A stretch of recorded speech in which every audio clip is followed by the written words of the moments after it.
Bienvenidos and welcome a Cositas Mommy Never Told Me, a podcast that dives deep into the Latin cultural norms that have long haunted the feminine genre. Móntate and buckle up porque it's going to be a roller coaster ride. ¡Nos fuimos! Hi. Hi. I'm a little nervous today. Why? Because we have an audience. I'm not used There's an audience member though. I'm not used to being watched. Well, actually, I'm used to being watched. Actually, that's another subject. You used to being watched in what way? Shit. Let's talk about that. No, don't take no sip. I'm just gonna drop a bomb like bomb. No one. Okay, whatever. I'm a sexually positive person, and part of my sexual experiences. Mm-hmm. And if you're not doing this, get with the program. Unless to close your ears. Yeah. Don't close your ears. Every now and then, it's a big turn on for a man to watch. Oh, okay. That's the type of watching you talk about. So I said I'm used to being watched. So yeah. Often. Okay. Get with the program. Anyway, how are you, Diana? I'm doing amazing. I'm exhausted. Oh my God! Tell the people. Shout out. Can you give a shout out? Shout out to my husband. He just had a birthday.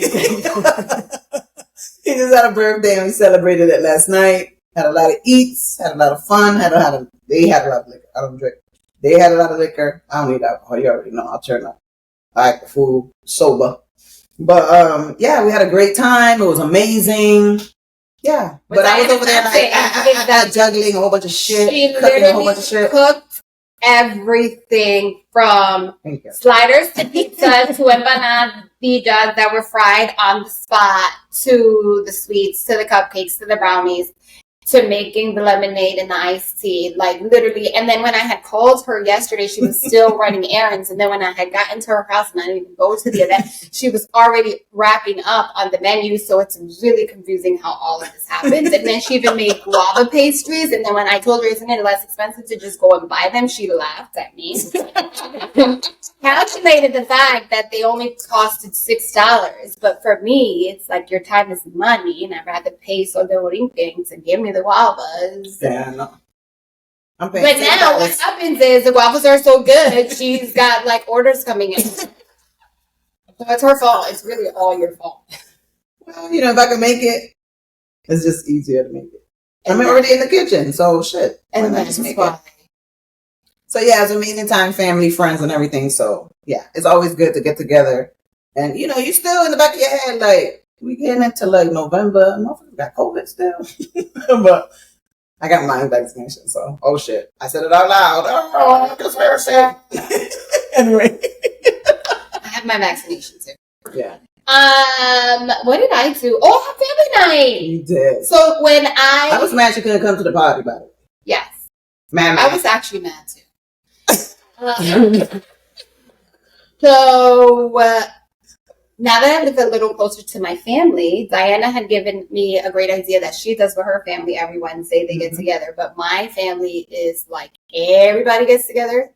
So it's really nice to see my cousins who were little cousins. Now adults, right? Now adults. Because I haven't lived here in I don't even know how many years. So it's cool to see them now. Mm-hmm. But what they didn't expect in the group text was like, now y'all grown, everybody got to bring something.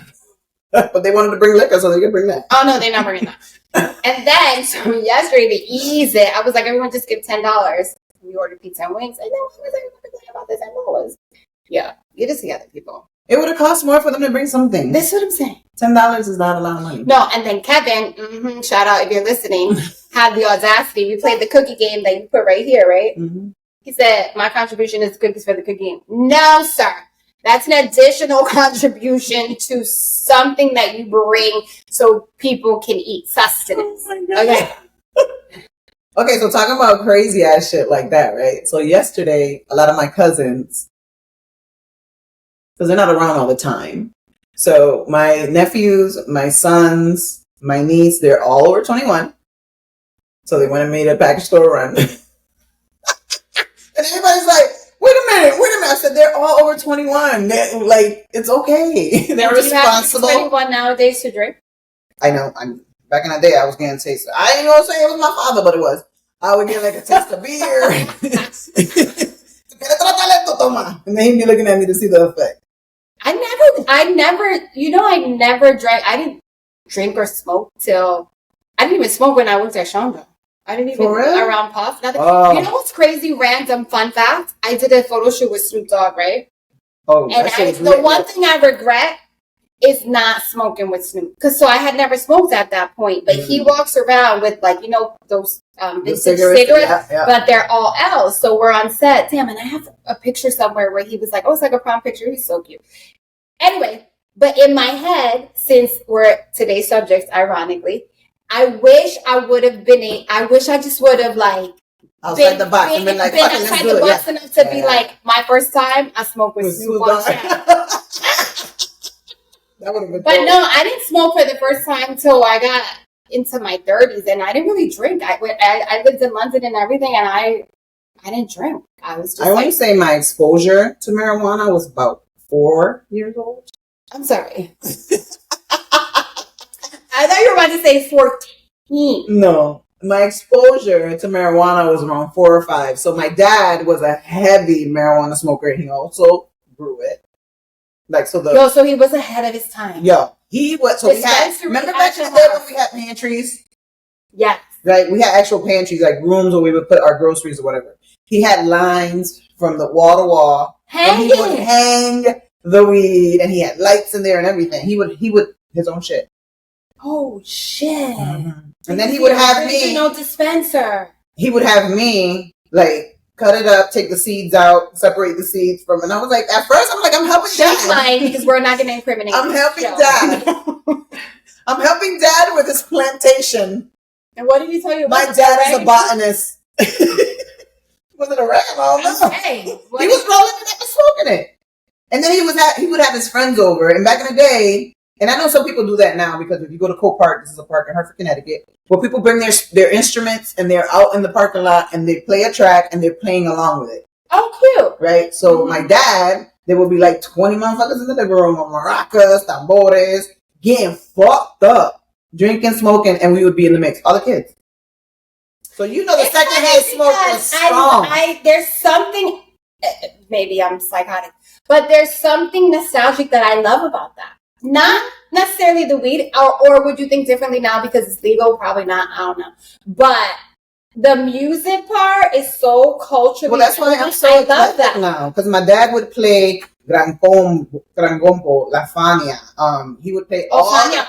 My dad loves them. Oh my God! Not only those people, but also, Willie Colon, all the Spanish people, but then Earth, Wind and Fire, the Gap Band, but then he will fucking twist it up and be he'll play all types of everything. And so now I'll listen to everything. Frank Sinatra. I'll listen to anything. As long as the vibe is good, the music. There was even a sprinkle of country, but I would be sitting there are you smoking weed? Why you need a shotgun? Yeah. So, but yeah, my first exposure. My first time smoking it. Are you about to incriminate yourself? Listen, fuck it. I was 15 years old. Oh, that's not bad. I was 15 years old, and I smoked it, and I used to live in Sands, and at the bottom of the hill, housing projects. So at the bottom of the hill, there was this hill that you could go down, and it was really steep. It was dangerous. People would fall and bust their ass all the time. So if you just sat at the bottom of the hill, you see people busting their ass all day long. I remember that hill actually to go into Sands, right? No, when you go down and you see the hill going up like that. Yeah. So people used to bust their ass. So I thought in my highness that I was gonna be okay going down this hill. So I remember getting fucked up, going down the hill, not really walking. I was rolling down the hill. Were you rolling down the hill in real life or in your head? I was rolling in real life. Oh shit. So when I got down there, I was high, dizzy, throwing up everything. Bugging. That was the first time. So I was like, do I want to do this again? Do you think it was regular weed? No, I think it was regular weed at 15. Oh, yeah. And you were tiny. You were. Oh, my God. Tiny. I was 92 pounds. It probably 90. And I'm telling you, when I tell you that I had to pick up dudes or try to get into a relationship or try to get any type of penis, it had to be with personality. Because the girl had no ass. I had no titties. And so talking. No, I'm just saying, because I was a rail. So motherfuckers was looking at me. They was like, oh, D cool. She played basketball. And I was like, yeah, but I want peanuts. So no one really wanted to do anything with me. Because I was skinny as fuck. What? Back. I'm just saying, I don't know. It just went there for a second. But we could go back to the conversation. I don't even know what the conversation was. Well, you brought up that I was skinny, so that's where I went. My bad. So we were talking about weed and Snoop. Yeah. And our first time. And thinking outside the box. And thinking outside the box. Our topic today. Which is... Before we talk about our topic today, I have to talk about Taylor Swift. Okay. And Travis Kelce. This is not a gossip show. And I'm not a Swiftie. Me neither. I don't really care. I think she's great. And she's done her thing. She does her shit. Like, whatever. Whoever her manager is, they're doing their thing. They're doing their thing. Is she an exceptional songwriter? I don't know, because I used to write songs when I was 11 in my room. I'm sure a lot of us wrote things down. I have, but like, whatever. It's not about her. I want to know how you feel about Travis Kelce. You want to know how I feel about and Taylor Swift. So they officially came out last night holding hands. So she's been an official relationship. So is it official? Is it not? I don't know. Yeah. But she's been at his games and blah blah blah. Did we talk about the fact that his Instagram following went up by like 500,000 people overnight? And his podcast with his brother, the viewership has increased significantly. Even though his podcast was good on its own. Like him and his brother. And let's just say his brother is amazing too. As a football player? As a football player, a dad. Like they have this whole program on, I think I've never heard Prime. of it. I've never heard of it. It's called Kelsey. Oh. It's the other brother. Got it. I think his name is Sean. Their mom. But he's very country. Yeah. He's very at home. I have seen that he's like he's a farmer. Yeah. He like has all these things because he has all these things in motion. So when he's out of football, he's still getting money coming on. And he's so humble. And so is Travis. Travis, the way that the mom, she did a great job at raising these boys. Okay? But you could tell that there's a little sprinkle in Travis. The hood. That's bigger. I mean, it's not you could tell. Didn't he have a whole dating show and all the girls? All the girls were black. 85% of the girls were black. Yes. There was like probably like 3 white girls and none of them were Swifties. They were hood-ass white girls. At all. So I think that's the thing, and we're not going to spend a lot of time on this. But I think it's not that she's a white girl. I think it's that she's that white girl. She is like, what did you say? She shits granola. She shits granola. It's like, I don't know if... I just don't see the chemistry. I definitely think he's clout chasing. Just saying. You think he's clout chasing? I mean, it's a whole new audience. Let's keep it 100. I deal with these people all the time. You would be surprised the shit that people do, ask for. Like I mentioned it on last week's podcast. I had a client, or Phil had a client that was like, "Who can I date? Who can I date to start getting some publicity?" Like when I heard her say that, even though I've been around this stuff all the time, I'm like, "Holy shit!" Like, ugh. But I definitely think he, or he might be a little private groupie. By the because the interview. Well, Alyssa told us, we're going to introduce Alyssa in a minute. But Alyssa told us that he had DM'd her and she responded. So he probably But then Alyssa followed up by saying that when she responded, he's like, fuck, I gotta follow through. Right. That part. But, okay. Taylor Swift, in her own right, in her own regard, like she's been in the game since she was a child. And she's been doing it, playing guitars, doing all types of shit. All right. She has, when you have a following and they're named something, like she has Swifties. You're a legit star. Okay? I suppose, but then there's rumors that Kanye made her famous. Well, that too. Kanye made a lot of people famous. But let's not take away from Travis Kelce. He is like one of the best tight ends in the NFL. Yes, I watch a little bit of sports. He is in one of the best teams in the NFL, in the Kansas City Chiefs. Now, that shit has gone up too. Their ticket sales have gone up crazy. People are going, the jerseys are selling out. The Swifties are going to the game just so they can get a glance of Taylor Swift. Because, they pan to her. So now, the first game they panned to her a couple times. Now they're panning to her because they see that the people are coming to see her. So they're panning to her like 5-6 times. So to me, like, if I go in the garage and my husband and his friends are watching, they're like, yo, it's showing this chick like 5-6 times. You don't give a fuck if she did. Like, Right. you know, so they're telling me the same thing that I just said. Travis Kelce is a star in his own right. In his own lane, in the NFL, he is a fucking star. He is. Like, he's one of the best tight ends. Correct. But he's not a global superstar. Right. And she is. So there's a difference. But I don't think that he's going to like all that shit that comes with it. Even though in that thing that you... Yeah, go ahead, talk. See, there's a difference. I'm not taking away from who he is as an athlete. He had the reality show. People knew who he was. But you can ask this mom next door. She would know who Taylor Swift is. Oh, absolutely. You can go in the hood and go in the project. Anybody know Taylor Swift? Yeah. Exactly. So it's like J-Lo and Alex Rodriguez. If you're not a sports person or specifically baseball, you probably wouldn't even know who he is.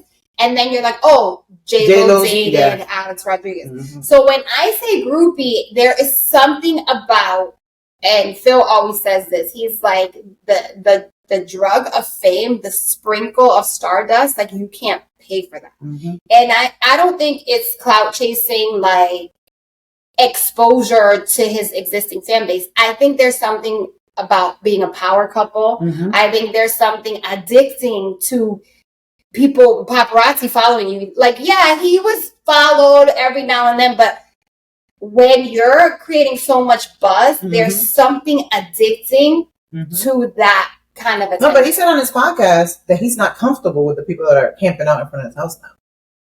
He's full of shit.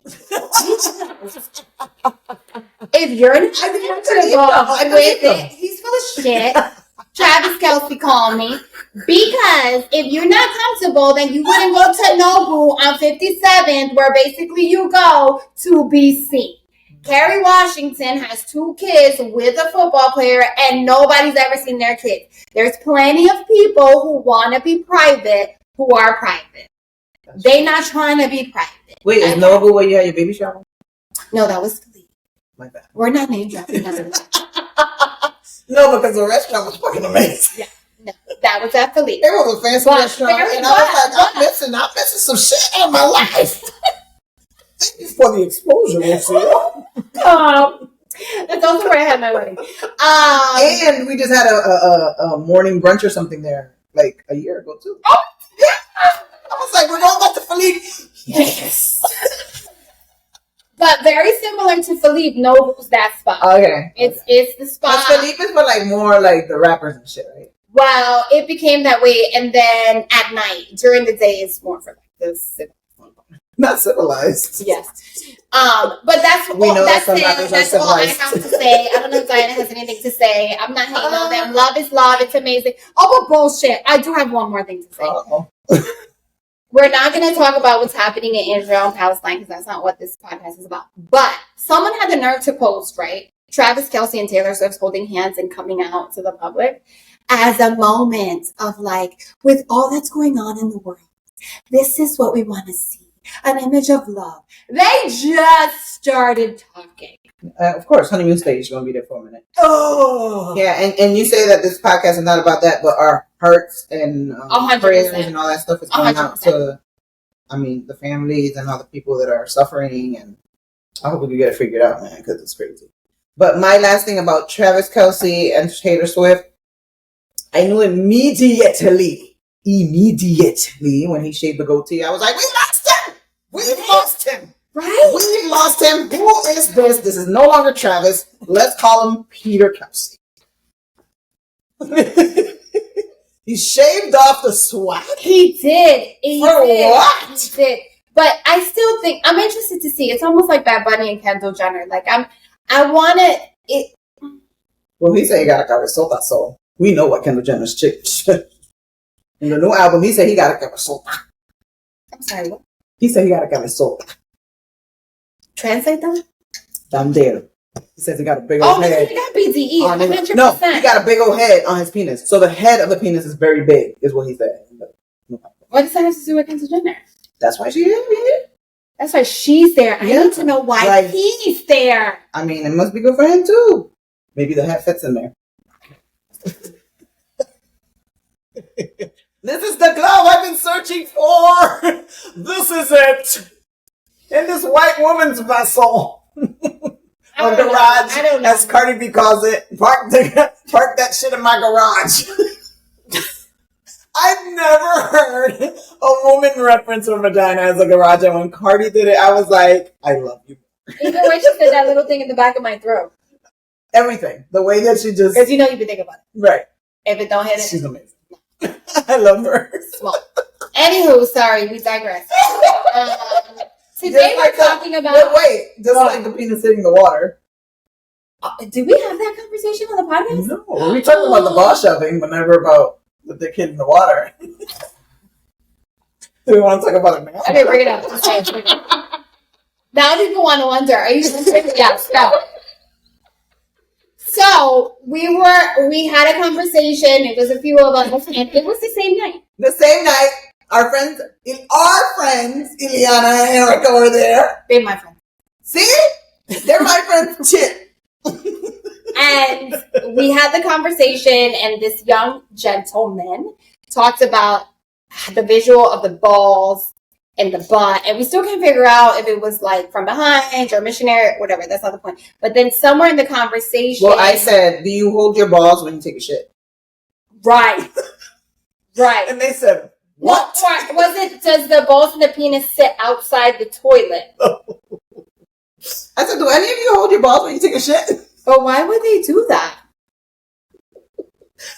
Oh, I was curious. No, my favorite thing is, does it go in the toilet? Because you know, sometimes as a woman, when you're going number 2, number 1, you pee and you poop at the same time. Whatever, we all shit. You gotta splash sometimes. But my thing is, okay, so if you put the penis in the toilet, is it touching the... And then she said, if the dick is not touching the water, then I don't want nothing to do with it. No. I don't want it. So I immediately sent a text message. And said, babe, does your penis taste no? because I needed to get a braid. I needed to get a sense. So, what did you agree? And then what did they say? It depends. It depends on the level of the ball. Nah, we know your answer. We no longer have to have the conversation. I mean, thank God, I have no interest in knowing the level of water. There are those guys, so it's fine. There's someone for everyone. Neither one of them is for me. Thank God. And I'm married, so I'm good. I'm good where I'm at. Next. Look, so, baby. what are we talking about today? Dick will come up, but as you see, and that's the only way we want it. When it's up. Wait, but who were we talking to? Oh, we were on the phone with someone that we're talking some business stuff with, and literally 5 minutes into the conveation, Dick came up. And this is the first time we've ever spoken to her. And it wasn't us talking about the dick, it was her. And I was like, oh. And I literally immediately said, wait. What is it? Is it after a certain age? And we're going to ask Alyssa these questions. Yeah. Because we need to know a whole different demographic that we tap into. But why the fuck do we always end up talking about dick? Girl, and if Alyssa and her friend ain't talking about dick, they better start. End up talking about what I wish I knew. What the fuck I wish I knew. And if you're talking, they're talking about pussy all the time. Are they? Absolutely. Absolutely. I used to play with a whole bunch of lesbians, and that's all they talked about. How it smells, how people need to go to the gyno, how they gotta shave, how they gotta do that. I'm like, this is a joint locker room, and not everybody is a lesbian. Somebody need you to pipe down. Dick talkers, pipe up. So I think that maybe it's a cultural thing. Is it brown and Latina women, or are vanilla white women always talking about it too? I think so. Right? I think so. Chime in. Let us know. Anyway, Diana, what are we talking about today? Things we wish we knew at age 20. What I 20, wish I 21, knew. 22, 23. You know, the 20s. You know, when you just turn 20, you think like, oh shit, I gotta live life now on my own. People are no longer washing my clothes and buying me food. Well, that happened to me way younger, but Well, me too. I was 19. What I wish I knew. Go. I wish I knew. Are we going to start in any specific area? Oh. Or are we going to categorize them? What I wish I knew, I would love to say what I wish I knew in high school. Okay, what I wish I knew in high school. So, I wish I knew that I should have been cheating too. Oh, shit. You went there. Just saying. You went there. So, I was in a relationship. I was, you would call it high school sweethearts, probably 12, 13. I was 12. Oh my God, that's fucking ridiculous. I was just turning. Playing with dolls? I was just turning 13. Why weren't you playing with dolls? Nobody was playing with dolls at 13. No, I was actually. You weren't even looking to see like. No. I had already masturbated though. Oh? Yes. That's really why it took so long for me. See, people that know me, they see that I'm so wild and silly. And I was a virgin. I had never kissed, but I had already masturbated. No, people thought I lost my shit early. I lost my shit at 18. I was scared out of my mind. Yeah, we had this conversation. But I did masturbate, and I used to like taking baths. After I found myself, I was like, this is some wonderful shit. I can stick up in there. Anywho, so what I wish I knew. I wish my mom told me about that shit. Yes. First of all, I had a little boyfriend according to my mom, but I was 12. How old was he? Your mom called him a little boyfriend? 2 years older, so why did she call him little? Always. You know, el noviecito, whatever. I don't like that word little. We never talk about or address what's really happening. Noviecito, yeah, okay. Instead of sitting with me and having a conversation and being like, "Oh, you're interested in boys. Let's sit down and have this conversation." Yeah. It's normal to feel this way, which is, I wish my mom would have told me that at 12, 13, you are. First of all, I got my period at 12. Oh, so you was ready. Well, I guess that's what happened. Yeah. I guess I went to Puerto Rico for 2 months. I got my period that summer. I came home. I was 12, so I was turning 13 when I met him when I was 12 in middle school. Then I was turning 13. I turned 13 when we started dating. I think we broke up at 16, 17 or whatever. But that would have been a great opportunity for my mom to have a conversation with me, to be like, instead of being like, oh, tú no tienes novio, blah, blah, blah, blah. You know, like I had to hide that I had this boyfriend. And what was boyfriend? It took me 6 months to kiss him because I was so scared. We only saw each other at school. Like, it was like, is it a boyfriend? Get pregnant if you kiss? 100%. Same thing. Another thing. If I kiss him, I'm going to get pregnant. My mom should have told me I'm not going to get pregnant if you kiss. Because where we came from, and at that time, I had friends who already having sex. At 13, I have a good friend. I have friends that were pregnant in middle school. Yes. See, I thought that was normal. Yeah. Isn't that crazy? I did too. Hartford High had and I was like, you are a champion warrior because most girls drop out. Girl. You still come to school, girl. Bringing the baby. Hartford High. Yes. Hartford High was ahead of the curve. Ahead of the curve. The only annoying thing was that I was in AP chemistry and the childcare was right across the hall. But nonetheless. I'm looking this way because Alyssa's over here. And sometimes I want to be like, girl, like that. So I dated him, and she should have had the conversation with me that my feelings were normal. Not that I should have a boyfriend, because now I think about it, and you are really young, but at least accepting that he could come over the house, be in the living room when she's there, like not set so many. It was like you can't see him, blah blah blah. He can't be here, which made you want in him essence more. Made me creep around. His mom was actually super okay with me going over there, so then I had to start lying to my mom. But his mom is the best, though. Don't mention her name. Listens, hi boo. So I had to lie to my mom, and I did do after school activities, and he would wait for me after school, and then we would walk to his house, and then I would go back. Then we would go back, and he would walk me back to school to get the late bus, as if I was leaving school. So, you know, you're like, if you want to do something, you're going to find a way. So why wasn't my mom just being like open to it? It was like everything was no. But I wish I would have known then that you're young, you're both exploring, that even though you're boyfriend, girlfriend, your hormones are raging. Because what happens is, fast forward, we're in high school, I find out he cheats on me with the biggest hoe in school, by the way. And I broke up with him. The biggest hoe in school because he was probably providing to the whole ship.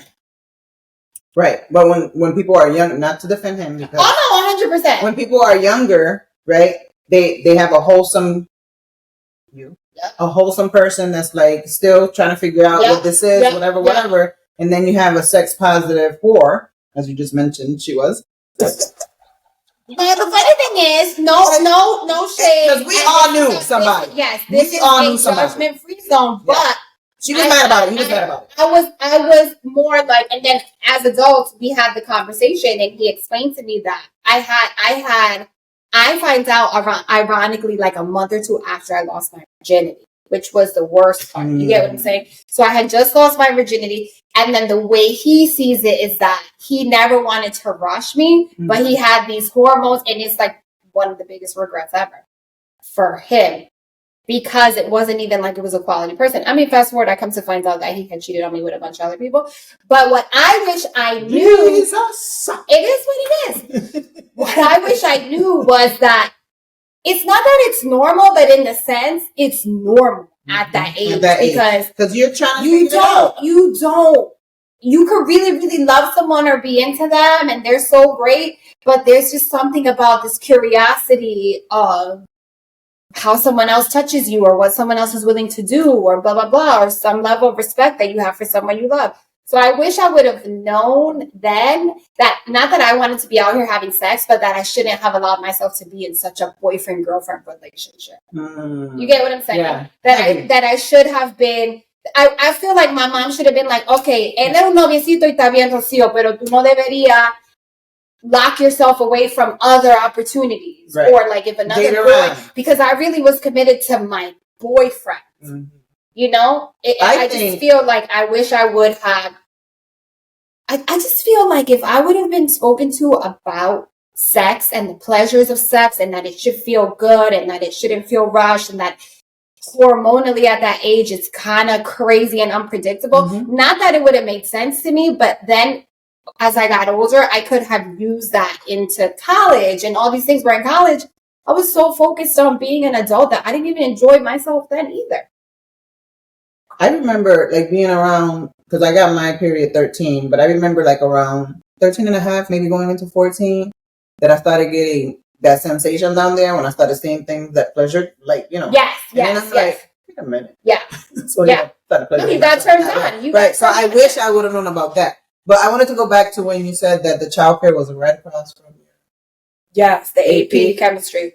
That was a form of birth control for you. So you should say thank you. 100%. Because when I heard the motherfuckers crying and shit, you're like, hell no, I haven't one of those. Where I'm from, puppy love equals pregnancy. Okay. Not puppy love. Yeah. Pregnancy. Because mira, in the same conversation, you could have said, look, if your noviecito and you are going to be having something, make sure you're protected. If you're, you know what I'm saying? So like, but they're in their head, they're thinking like, absolutely not. They're not having sex. And then somebody pop up pregnant. That's totally different. When absolutely yes. We weren't having sex, but we were literally doing everything. If you get what I'm saying, read between the lines.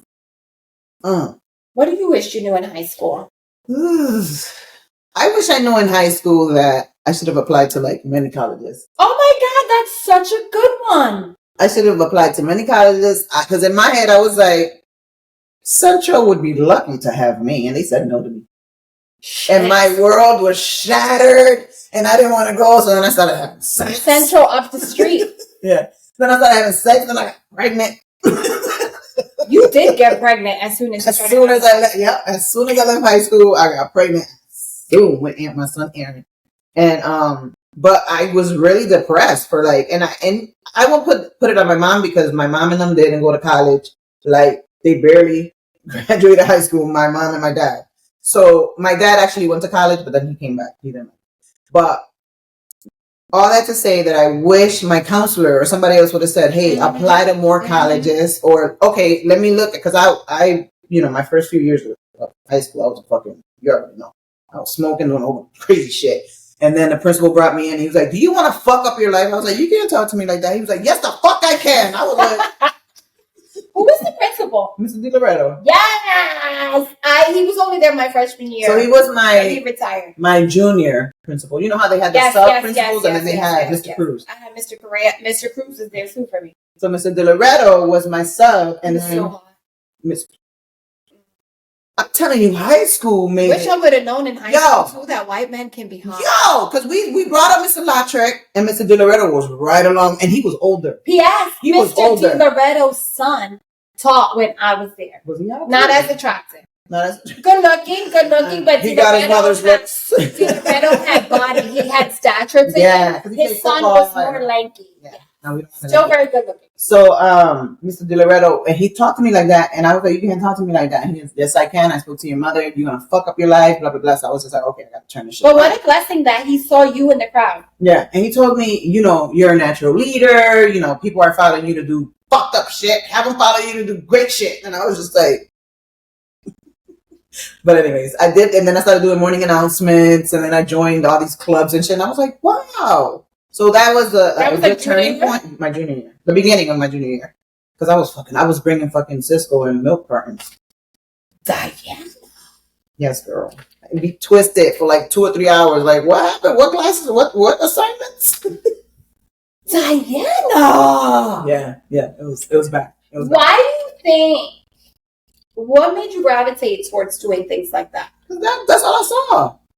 Oh, that part. That's all I saw. I mean, a good time equaled alcohol, and And the irony that you don't even drink them. Girl, I used to drink a lot back in the day. I did my fair share, and then the alcohol is not like, it makes me feel very sexual, and I don't mean like just sexual, like sexual for like sexual. Sorry, elaborate. Like sexual, like I forget I'm married. You know what I'm saying? That's drastic, but you know what I'm saying? Like, and then everything becomes a stage, whether it's a table, a bar. Oh, I get what you're saying.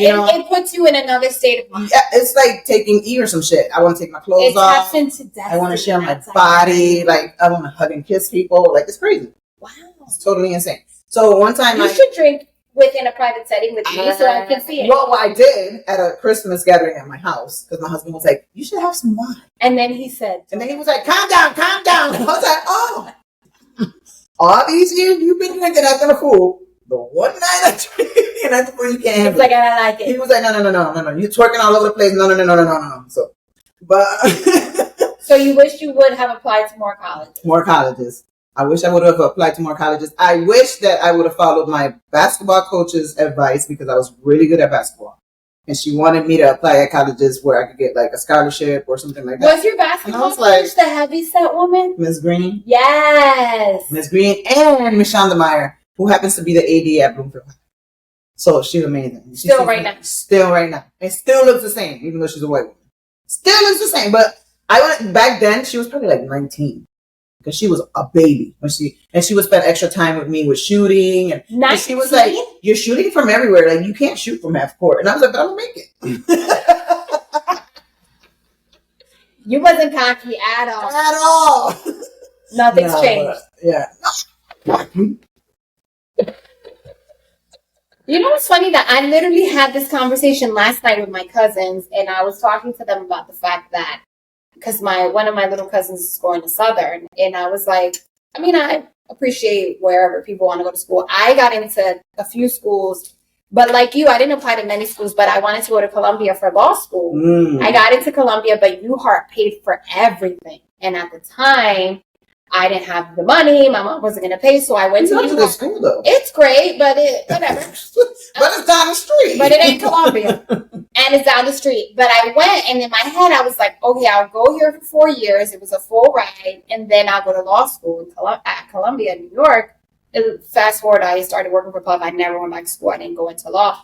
But I realized that when I lived in London, I met kids from the States that were there full time. And that was the first time I was even exposed to the fact that you can go to school overseas for all your schooling. You get what I'm saying? I always figured, I want to go down the street. Right, but I always figured, oh, you go overseas for study abroad. I could totally see you as a lawyer too. Oh man, so can I. But you know what? That's why we have Alyssa. But the irony is, a lot of what I do is contractual work and negotiations. It's my general counsel at Nike. I'll never forget. He was like, I was like, I'm thinking of going to law school. This is probably 10 years ago, and he was like, why? He's like, you tell me all the stuff I need to put in the contract, and I have to do all the horrible work. And I was like, oh. But in my head, I was like, but I want that check. Right.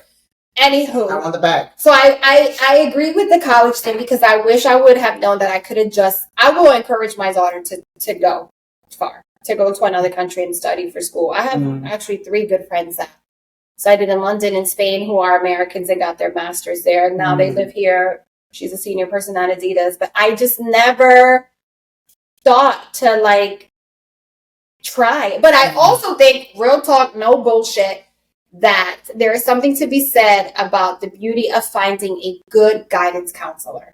Because my guidance counselor was shit. My sister's guidance counselor told her she would not get into school A, B, C, D, and my sister got into A, B, C, D.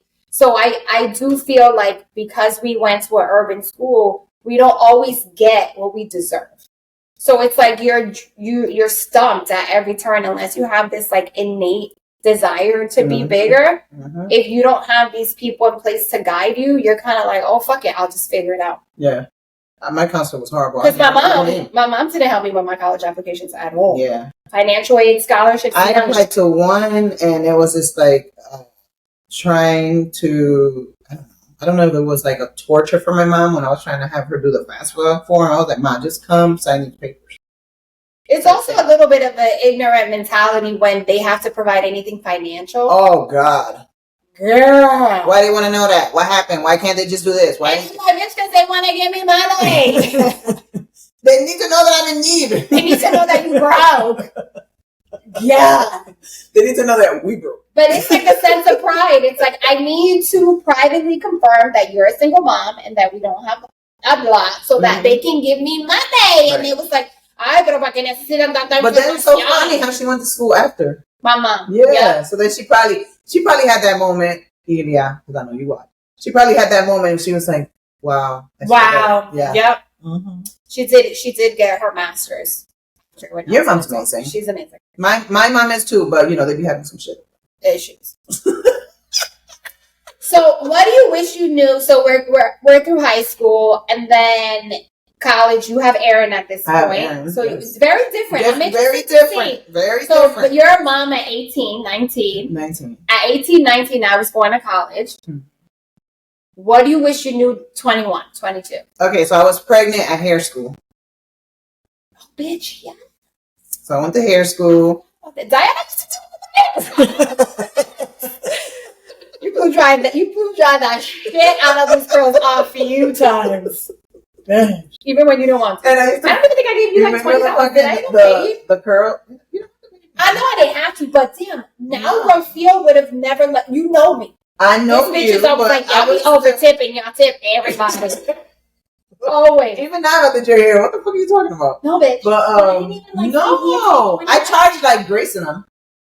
That's like $10 for a hairstyle. That's not true. But they wanted like the blow dry, and then I had to do the curls. Curl. Where I used to do the spray, and it was like the cream curl. Yes, Diana used to wear finger waves. I was torturing the shit out of people's hair. Now I know that was not good to spray and then burn it, kill it. It'll fall. Oh well, but you got to stop. It looked good. So I was pregnant. I was pregnant with Aaron. Went to hair school. I was in salons just doing hair for a while. I wish I knew that how hard it was to be juggling a child, an apartment, one bedroom. He was, but I want to be with him. Oh, but we have a great relationship now. He's great with Aaron, but financially he was there, but we didn't want to be together. Yeah, so it was sort how long were you together before you got pregnant? Like a year. Oh, a good amount of time.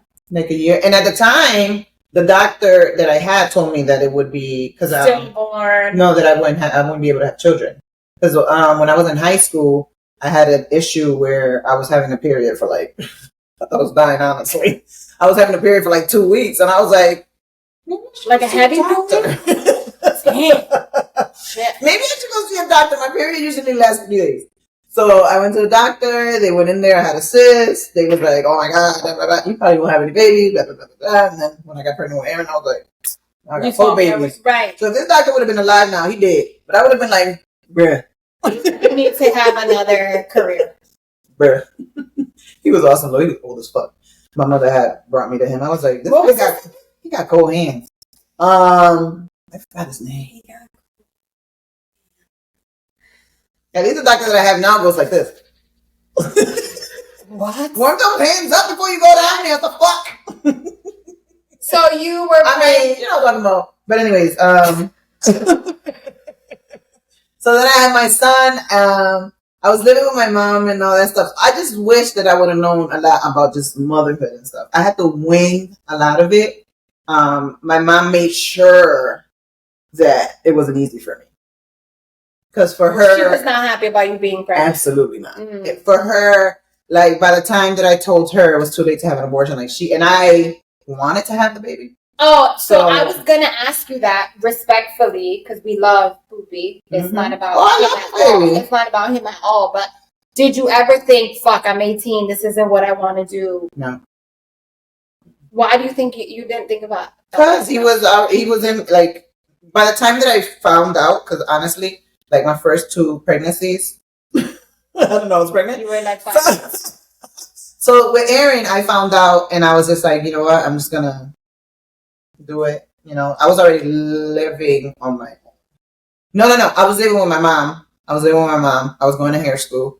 And then my stomach started popping out a little bit. I was like, wait a minute, what's this? But I was still having my period. For both of my older kids. I was still having my period. Yeah. So then when I went to the doctor, he was like, you're pregnant. Well, you're 18 or, 19 at the time. I don't have to tell your mom, but do you want to have a conversation? Because my mom had brought me to the doctor. Oh, so that's how I told her. And then from there, she brought me to my father's house. How pregnant were you? I was almost 4 months. Oh, yeah. So then she brought me to my father's house, and she thought my father was going to be like... You really didn't have any inclination that you were pregnant? No. I thought I was just getting... I was 100-something pounds. That's why. I started getting weight. I was like, oh... You got thick. Then I was like, oh, shit. So then she brought you to your dad. To my dad's house, and she was like, "Tu hija está preñada." And he was like, "Okay, we'll handle it." Yeah. And she started arguing with him, brought me back to the car because she wanted a different result from that. But I'm daddy's girl, so he was like, "Whatever you need, whatever you want." I was like, "Okay." So I wish you would have told me more about stuff when you're pregnant. Like, I still had to work and stuff, and that's not what I mean. Like, I didn't mind working. Like, I made my bed. I was fine with that. Like, whatever I had to do. But I knew as soon as I had him that I had to leave. Because the how do you call it? The so lessons she was shoving. You and Aaron never lives with her. No, we did. We did. Okay. But the way that she was trying to give me advice wasn't good. Yeah. The advice was like very curvy, very sarcastic. She was teaching you a lesson. She was. Or she thought she was, and really what she was doing was pushing you away. Right. Which, that's why I moved. And found community and found family and other people that, had kids early, and they were the ones that started teaching me. And I was just like, well, I knew some things, right, from just growing up, what I don't want to do, things that were done on me. I was like, I'm not going to do this. I'm going to do the opposite of this because I want my child to trust me. I want to trust my child. And, and so when I went through that with Aaron, I was able to, but I wish I had more of a support system. And every time I asked if I could go out or whatever, well, no, I'm not watching your child. Yes, because it had nothing to do with him. It had everything to do with even though you went through with it, even though he's here, even though we love him, even though we love you, I'm going to teach you a lesson every step of the way. You were supposed to go to college. You were supposed to. That's cultural. That's cultural. You were supposed to be great. And I'm like, it's all the things they didn't achieve that they put pressure on us to achieve. And then when you don't do it in the pattern that is expected of you, there's this thought that I'm going to teach you a lesson. I'm going to teach you a lesson every step of the way, when it's almost like make peace with your reality and let's be better. You get what I'm saying? Mm-hmm. But that's fucking cultural 100%. Like, I had to pay my sister to watch my child. And I thank her to this day. But even some of my friends were like Natalie was like, I remember giving you $40 to watch Aaron so we can go out. Damn. Yeah. It was never, I'll stay with him. Once he got older, because Aaron was easy, and so was Jaden. They were easy. And by the time I had, my last two, I was already adult. So, but they were easy to watch. My kids weren't torturers, terrorists, or anything. But I just wish I had more of like a support system. Like if I wanted to go to college, like it was so expensive. Childcare. Childcare was crazy. So I was working 2 and 3 fucking jobs to make sure I had childcare. So when he finally went to school, then I was like, okay, I could do other things. Let me take a course here, or take a class here.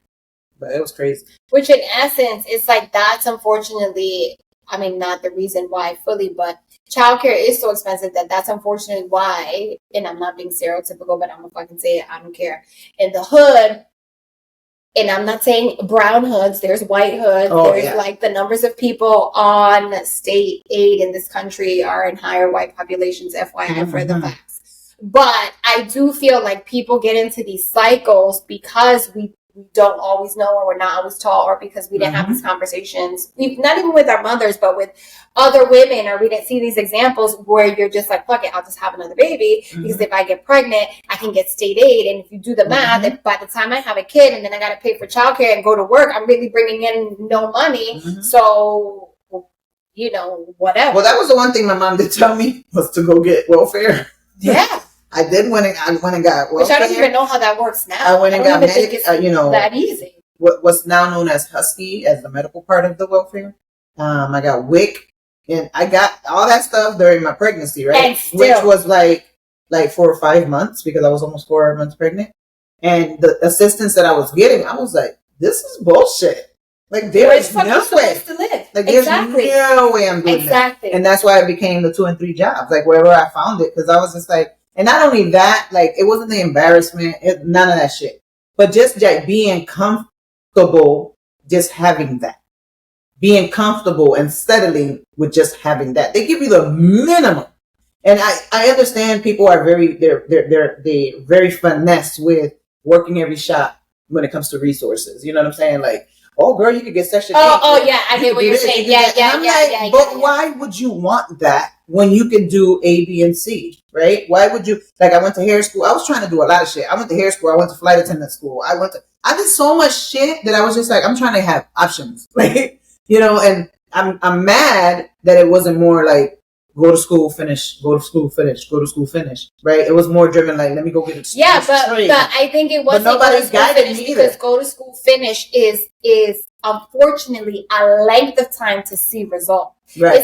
It's like everyone wants to get rich quick. And that's where I was going. And it's not like if unless you hit it big, or now with tech or whatever, there's really no way to make money fast. It's like a slow. I was having this conversation with my sister. It's like, I have investments, thank God, that I made when I was younger, but they take years to see growth. But one that I just want to point out about what you said is that, yeah, because you have that natural drive and hustle, but a lot of people don't have that. Right. And 2, the reason flight attendant and hairdressing school and all these things you kind of started and you never saw the goal to finish is because you needed money now. Right. So that's what puts you in that despair situation of like, what do I do to survive right now? So it's almost like survival mechanism. Yeah. And then thank goodness that my son was already older for the flight attendant thing, and I but bitch, you was never a flight attendant. And I was. You were? Yes, I was. I got my wings. I never knew that. Yeah, I got my wings, girl. I finished it. I finished. You heard it first, Uncle Sweet. I finished it. Yeah, I went down to Atlanta for a month. Oh, you were real? Was it Delta? For my mom? No, it was Air Tran at the time. Really? It's JetBlue now. I used to use Air Tran to go. Shout out to Matt. Shout out. He will not be mentioned. Air Tran. Yo, you can fly for like $29. Air Tran was the shit back in the day. But so they trained us. JetBlue. Yeah, so they trained us. I was actually working at the airport, and the station manager was like, "You would make a great flight attendant. Like, you should go." And they sent me down. What were you doing on the counter? At the counter? I was on the counter. What? That was one of my jobs. was one of my jobs. So I would do AirTran from 6 o'clock in the morning, sometimes 5, depending on the flight, what time it's going out. But 6 o'clock in the morning to 2 in the afternoon. Mm-hmm. So then I would have to like 6 o'clock. Then 6 o'clock to like midnight, I would do like another job. Yeah. So I did hair on the weekends, and the weekends at the Puerto Pelo or yes, and that other spot. Oh, is that place still there? On the other spot on Broad Street. No, I forgot the other one. Yo, Puerto Pelo was the place to go for prom. For everything. For everything. I was washing hair. I was washing hair, girl. My hands. Woo. Wow. I think flight attendant. Flight attendant? Is there anything you regret? Obviously, you wish you knew, but is there anything you look back and be like, fuck, I wonder what would have happened if I would have stayed doing hair or like stayed. I wonder what would have happened if I would have finished St. Joseph's. Like I had an opportunity to, again, someone saw, and this is still happening to this day, but back then when I had the one kid and the 2 kids, it became like, oh shit, I have to make sure I get the light paid. Or oh shit, I got to make sure I got gas to bring them to daycare. Oh shit, I got to make sure. So, and kudos out to the daycare resources out, you know what I'm saying? Because it wasn't through the state. It was, you filled out an application, and depending on how much you made, they were able to subsidize, daycare. Yeah. So, depending on how much you made. So then the state would, subsidize the rest. So thank God for that, because the fucking daycare was the cost per kid, and I had 2. The childcare now is crazy. Sometimes I used to write a check, and I was like, "Don't bounce, please. Don't bounce, please. Don't bounce, please." No, it was. I mean, it was difficult, but now I know what to teach my kids. Like I know now, like I know what it is to live check to check, and sometimes checks fades. Like I understand when people say you're robbing Peter or you're borrowing from Peter to pay Paul, right? Yeah. That shit is real. So, which, by the way, facts are 95% of the stuff. Yeah. So it's just I wish I knew a lot of different things that I knew my mom held like this, because she's like, no, you're gonna learn what it is to have a child. You're gonna learn what it is to struggle. When I didn't have to. Yeah, but I just don't know. And then effective. If you don't want to learn, right? If you don't want to struggle, then come live with me. That's what it was. If you don't want to struggle, come live with me, because now you need me. Right. And that's what I've learned as well, that my mom, and I've had this conversation with her transparently, it's like she doesn't know how to be wanted. She needs to be needed. And thank God I have established myself, my career, my motherhood, where I don't need her, but I really want her around. So we're working on that now as adults. But it's like, I saw it with my sister a lot more, because my sister was a single mom. But I was like, what is it about being needed and not finding joy in being wanted? I would want to be wanted. You know what I mean? I don't want to be needed shit. Just do not want for this needed shit. Well, let's just bring up some stuff that we think people should be looking for in their 20s. If we have any listeners besides Alyssa there. What do I wish I knew in my early 20s that people can apply to their lives? So for me, it was a little different. When I went to college, I was so focused on I had to get my own money. I had to do everything. So I had 3 jobs, 2 internships, and I was an RA. Yes. So I literally would wake up, go to baby gap at 4 a.m, get out of there at 12, go to class, then go waitress at Fridays. And if I wasn't doing that, I was an intern at Kiss 95.7, 4 a.m, doing all that stupid car dealer shit, promos, or wherever the fuck they got balloons at that time. But I do feel like it's funny. My girlfriend Amber, who just passed away, used to always say to me, Rocio, I feel like you were at school, but you weren't at school, because I was too focused on being an adult. So you were somewhere else all the time? Always, because I was like, I need to make money. I need to I bought my little hoopsie for $2,500. You bought your own car? Yeah, bitch. Like me. And that shit will overheat all the time. But I feel like I wish I would have known that college is the time to be exploratory in various areas of your life. Like to me, not only college, so college into your early 20s, probably 25, 26 is when you start realizing, fuck, like real life is hard. Like bills is hard, budgeting is hard, managing your time is hard, relationships. Like, yeah, in college, even if you're not in college, like in your early 20s, unless you have a kid that forces you to really have to fucking buckle down, you're like, oh God, life is so hard. I'm so busy, blah, blah, blah. But it's really not. It's just, you're still figuring out how to navigate the space. I wish I wouldn't have been so focused on being an adult or what I thought was adulthood. I didn't tell you for any other reason besides like I was thinking. But you can tell me whenever you want, baby. Hey. I wish I wasn't so focused.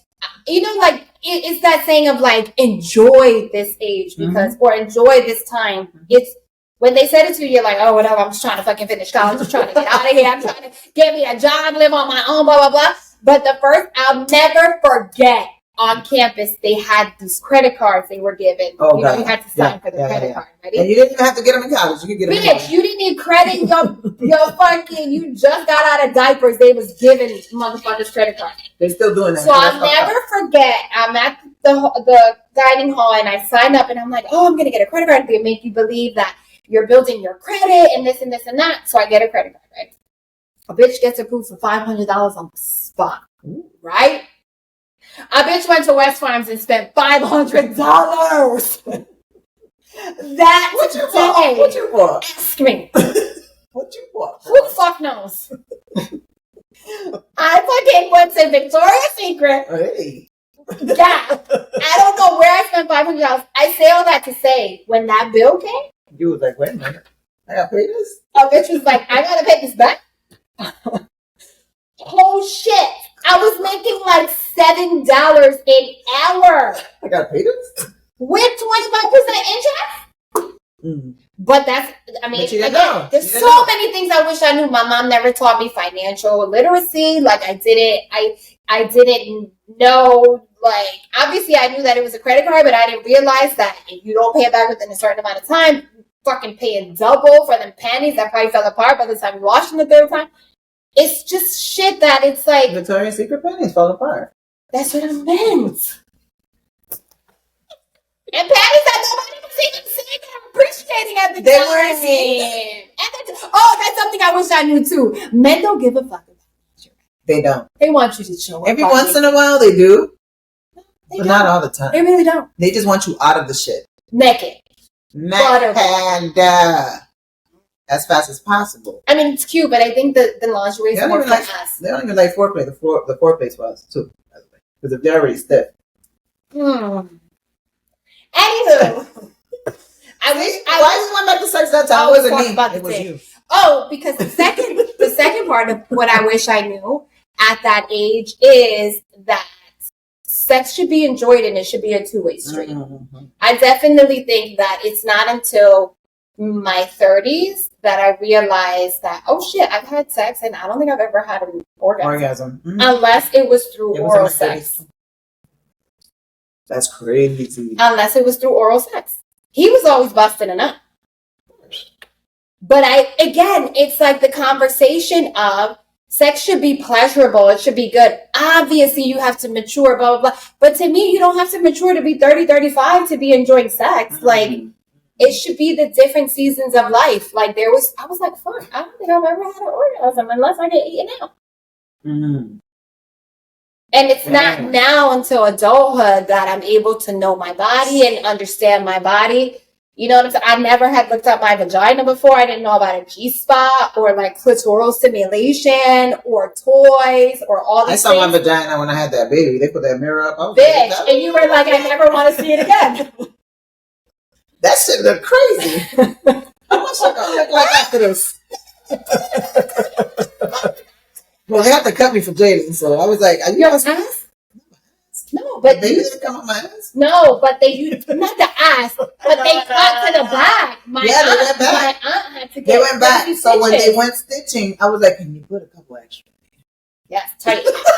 Vaginal tightenation. Son's head Yo, they showed him to me. Oh my God, yes, Jalen has a big head, actually. They showed him to me, and his feet was still in my vagina. That's how long he was. I was like, is he still in it? He's beautiful, but can you take him out? He is beautiful. He was not. They had to keep measuring him because he was 24 inches long. What? 24 inches long. It was Is like, that even possible? they kept measuring. We need another measurement. I was like, can I put my baby on here? They're like, no, it's been 10 years. They was like, it's been 10 years since we had a baby that was 24 inches. And they were all 8 pounds and over. Yeah, no. So I had people came out of this vagina. It wasn't no babies.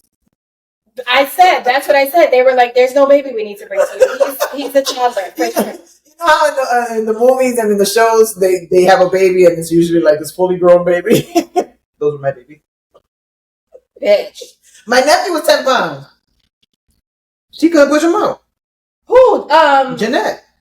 Oh, yeah. And they're not even kids. 10. Oh. It's like 6'1". But when I remember when they said that he was at the nursery, and I went over and I said, "Girl, I love it." The motherfucker was filling up the whole fucking shit. You know how they got the little the bassinet? His head was almost at the top of the bassinet. I was like, "Y'all got extra large bassinet?" Extra large. Why He needs to bring him right in the hospital right up in here.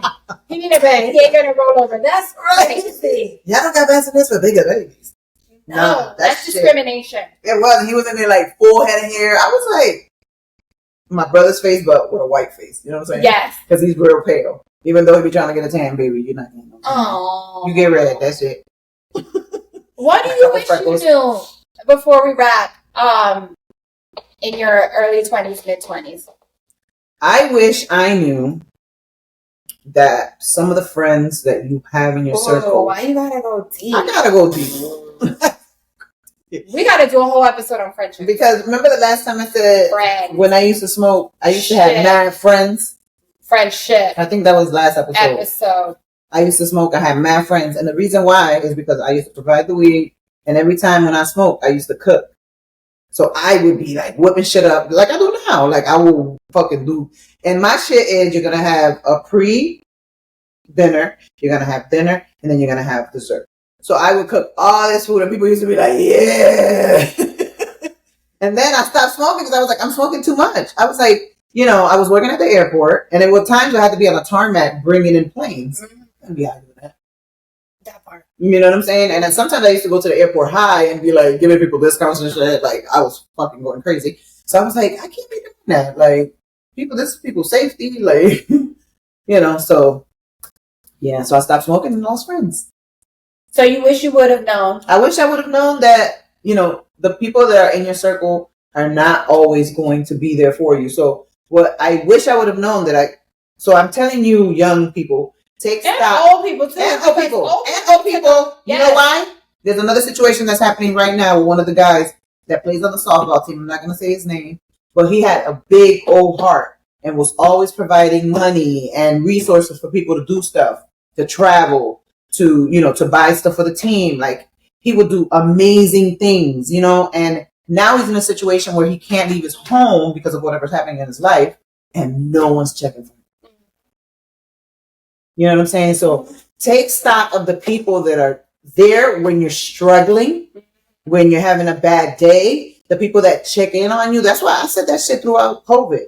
Like the people that checked in on me, the people I spoke to all the time or that called me, those are the people I'm fucking with. Everybody else is just additional people. But the people, and I made a list too. No. I made the top of the list, bitches. Yeah. But you know what I'm saying? So, and I would reach out to people too because I didn't want people to think like, oh, this bitch talking shit. But no, I would reach out to people. And, are you good? Do you need anything? Like if I didn't hear from somebody, do you need water? Do you know? Because you never know what people are going through. That's crazy that you say that because Amber just passed away. And the one thing everyone said at the service is that even while she was sick, she checked up on people. Mm-hmm. And it's like, bro, it really goes. And I met her through you. And you felt so connected to her. And not only that, the love that she has for you, she instantly transferred to me, which, same. You love Rocio, so I love Exactly. So we DMing like we know each other and shit. You know, it's this just shit happened, and I was like, I know. You know what I'm saying? I know. And I wanted to go, but then I was like, you know. But oh my god, just an amazing person. So I just wish that I would have known that. I learned it early. I want to say in my 30s, where I was just like, man, fuck you. Like, especially when there's a lot of women, and I don't know if it's still happening now. Maybe Alyssa could chime in. But there's a lot of girls at the time that they didn't want me to be friends with other girls. They just wanted me to be their friend. I think that was common. It's funny because I was going to say what I also wish I knew in high school is that you probably not be friends with anyone you're friends in high school with besides one or two, if that, people. Because when you're in high school, your friendships are like your life. Mm-hmm. And sometimes, most of the time, those are such toxic friendships because similar to the boyfriend, you're all navigating, you're all young, you all kind of still don't know. But to me, there is enough room to know right from wrong and mean and nice. You get what I'm saying? We learn mean and nice as kids. I taught that to my daughter. She's had a friend group. It's like 7 of them. I always reference them. It's like 7 of them, maybe 8 now. Not sure. But it's like 7. Someone in. They may have less. I think it's a boyfriend of one of the girls. But it's like 7 of them that have been from elementary school and a middle school. And they're nice to everybody.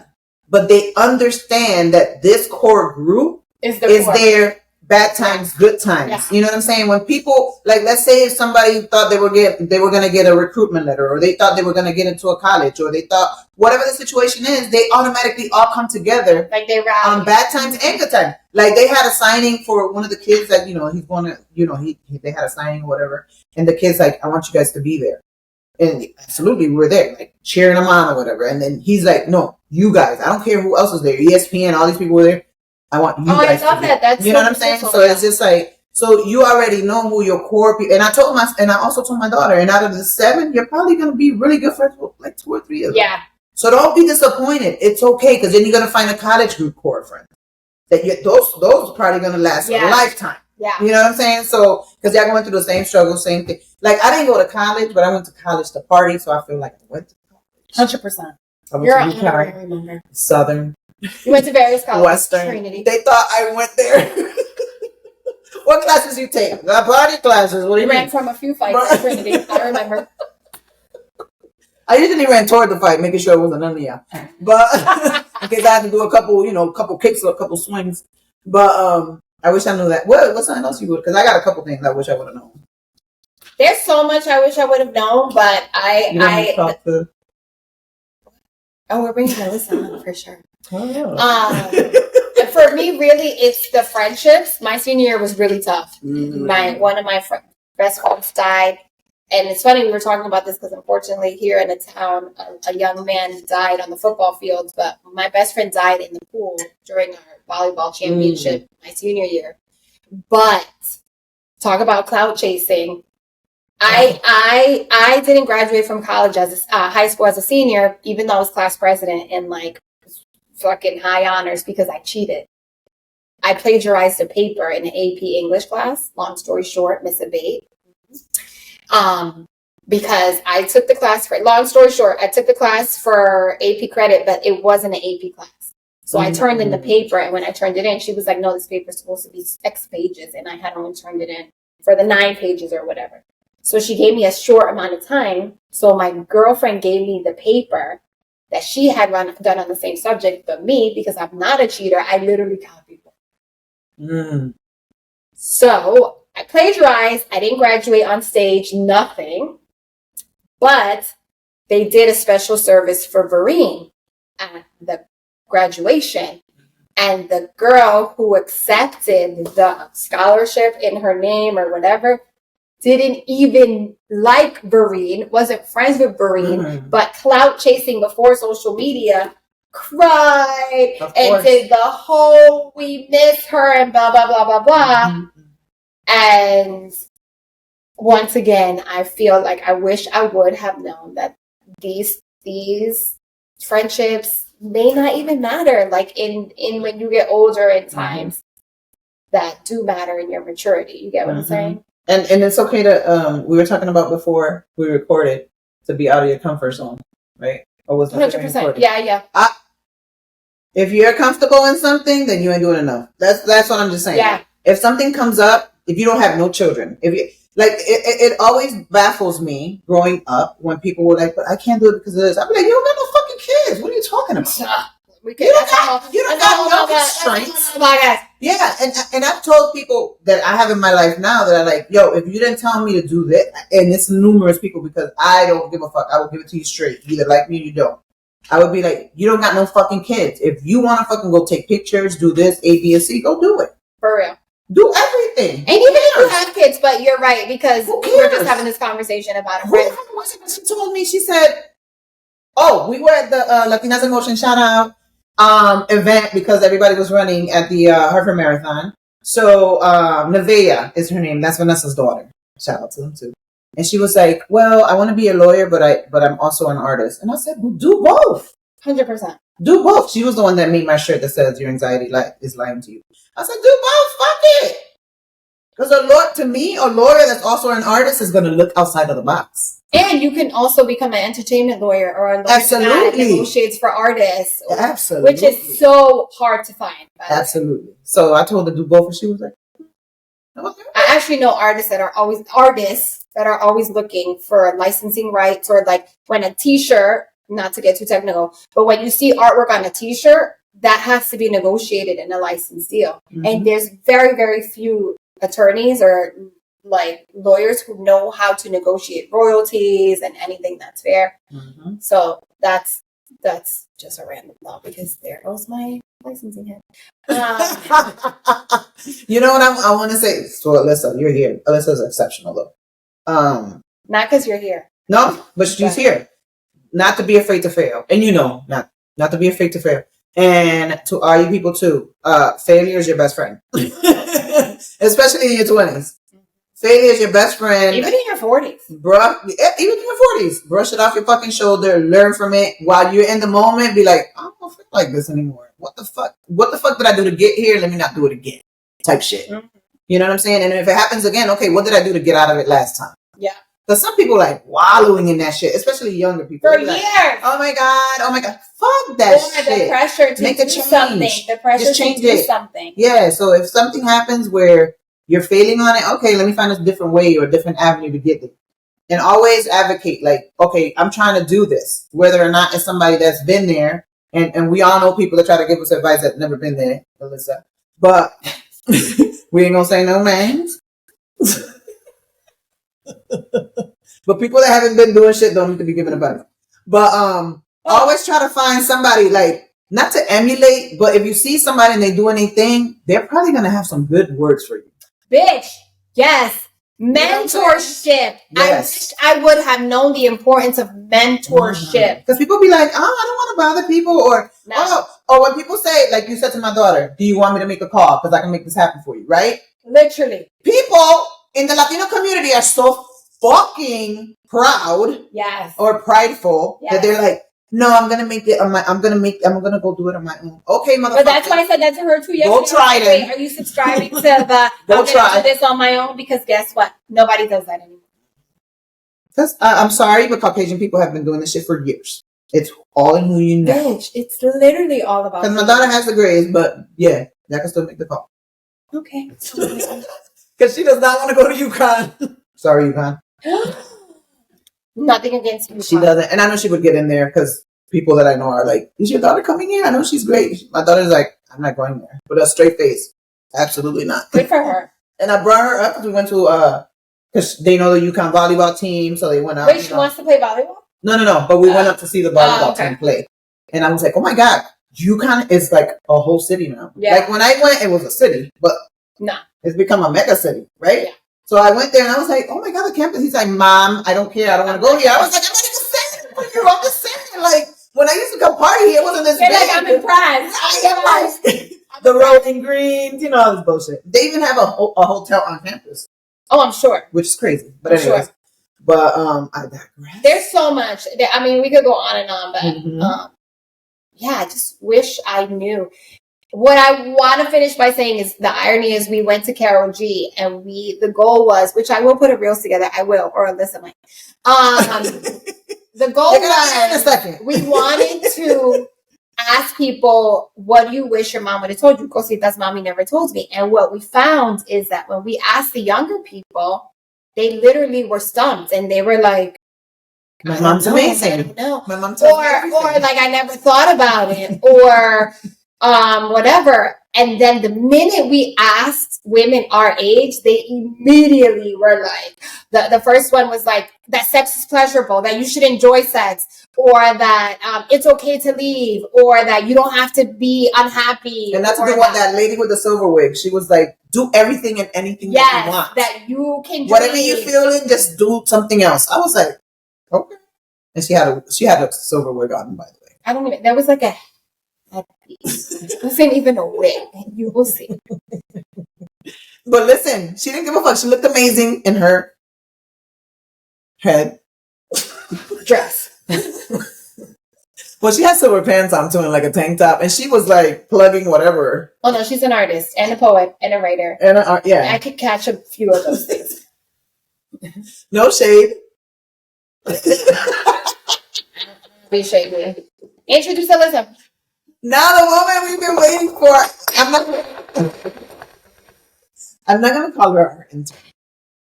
I don't like that word. No, me either. Because of the grades I think her.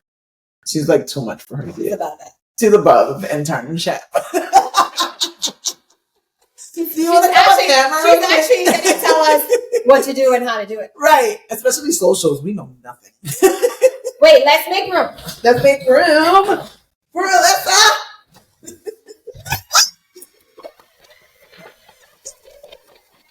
You gotta come down. Yeah. Don't worry, I'll edit it. She's coming. That's okay, so we're gonna do it again. I'll do a countdown. When she comes.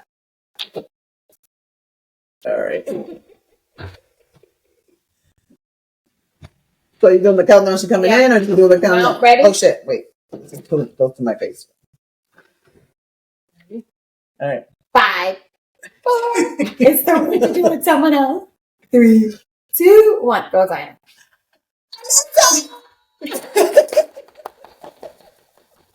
She's amazing. Don't be going to club. You see her on the streets, okay? Because she's like. She's not. Even though Diana's always busy. publicizing where we're going to be so people can get home. She's a busy student, and she's going to be a lawyer. And listen, tell the people about yourself. Oh, yeah. She didn't know she was going to do this, by the way. My name is Alyssa. I'm a third-year student at Quinnipiac. I'm studying criminal justice and legal studies, and I'm from Hartford, Connecticut. And she's also a listener. And she's a listener. Yes. So let's ask you, Alyssa. Why did you start listening to the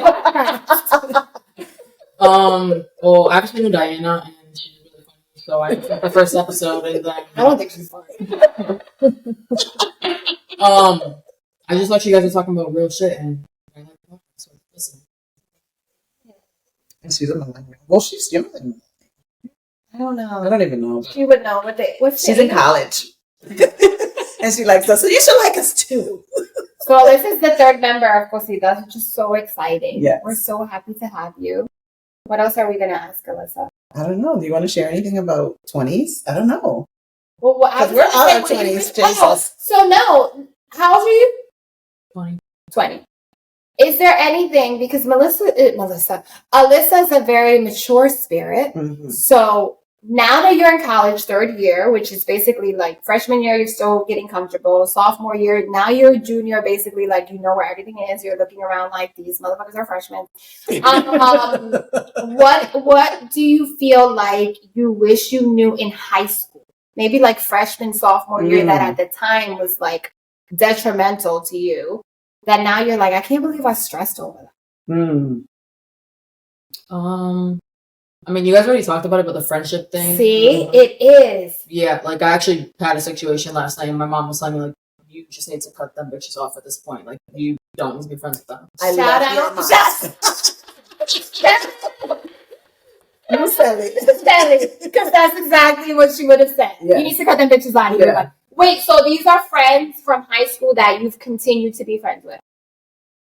It's the one from, or like probably one of the only ones from high school that I still am friends with. Like, it's been an ongoing thing.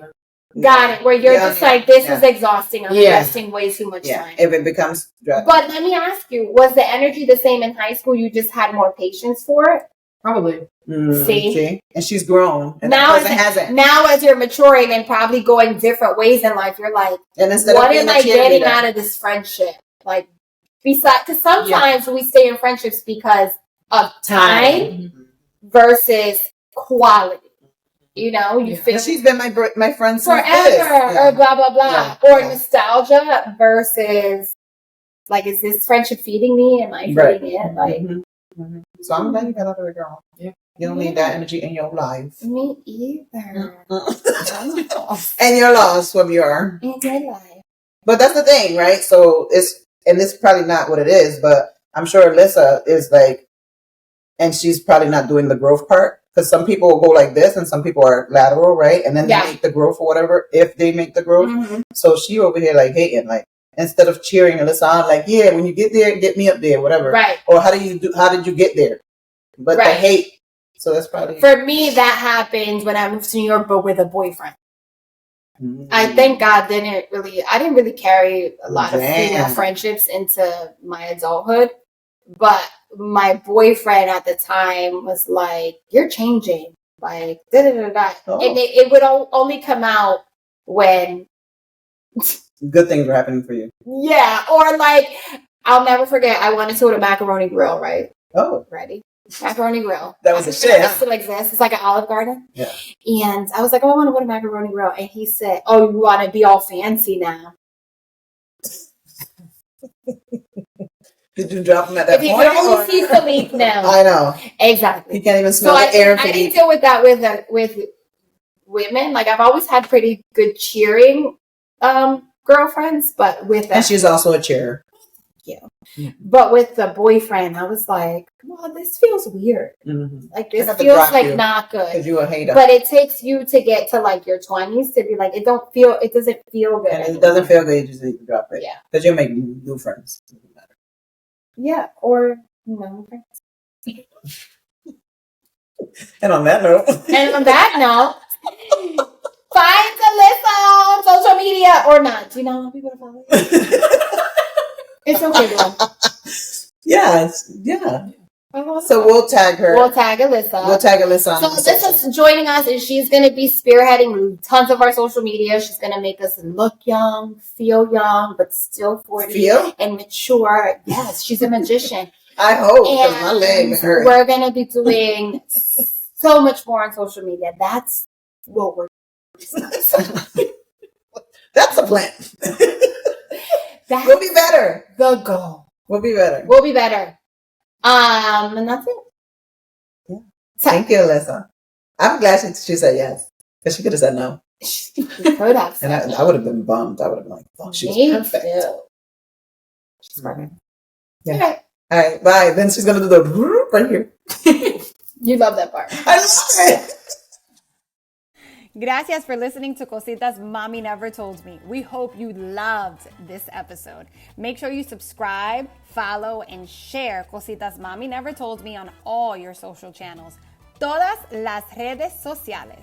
And don't forget, if you want in on the real tea and see all of our reactions to the craziness, watch this episode on YouTube. ¡Qué bochinche!